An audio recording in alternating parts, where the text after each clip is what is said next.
Again stock market crash ஆனாலும் சரி உங்களோட லாஸஸை வந்து கம்மி பண்றதுக்கு ஒரு சூப்பரான மெத்தட் வந்து சொல்றேன். ஸோ வீடியோ எப்பயோ வந்து சேவ் பண்ணி வச்சுக்கோங்க. இது ட்ரேடிங் பத்தி தெரிஞ்சுப்போம் சீரிஸ் எபிசோட் 30.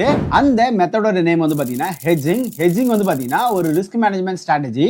மார்க்கெட் வாலடைல்னால நல்ல அப் அண்ட் டவுன் மூவ் கொடுத்தா கூட மேக்ஸிமம் லாஸஸை வந்து கம்மி பண்றதுக்கு நிறைய பெரிய பெரிய இன்ஸ்டிடியூஷன்ஸ் அதே மாதிரி பெரிய பெரிய ட்ரேடர்ஸ் எல்லாம் யூஸ் பண்ற ஒரு பவர்ஃபுல்லான மெத்தட் தான் வந்து பாத்தீங்கன்னா இந்த ஹெட்ஜிங்ல வந்து பாத்தீங்கன்னா நிறைய டைப் இருக்கு. ஃபர்ஸ்ட் ஒன்று பாத்தீங்கன்னா ஆப்ஷன் ஹெட்ஜிங். இப்போ நிஃப்டியோட புட் ஆப்ஷனை வந்து நீங்க செல் பண்ணிருக்கீங்க.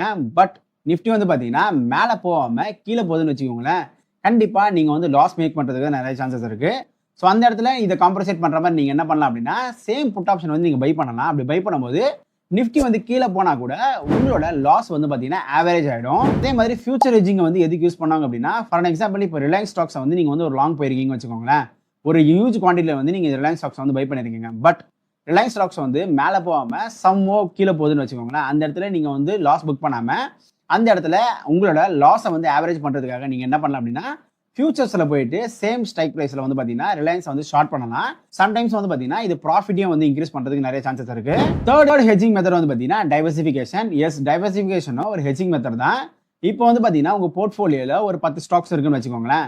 இந்த 10 ஸ்டாக்ஸ்ல ஒரு 5 ஸ்டாக் வந்து ப்ராஃபிட் கொடுக்குது, ஒரு 5 ஸ்டாக் வந்து லாஸ் கொடுக்குது அப்படின்னா உங்களோட நெட் லாஸ் நெட் ப்ராஃபிட் வந்து எவ்வளோ இருக்கும் அப்படின்னா மினிமம் லாஸ்ல இருக்கும் இல்லை மினிமம் ப்ராஃபிட்ல இருக்கும். ஸோ இதுவும் வந்து பார்த்தீங்கன்னா ஒரு டைப் ஆஃப் ஹெட்ஜிங் தான். இப்போ உங்களுக்கு ஹெட்ஜிங்கை பற்றி ஒரு கிளியரான அண்டர்ஸ்டாண்டிங் வந்திருக்கும் நான் நினைக்கிறேன்.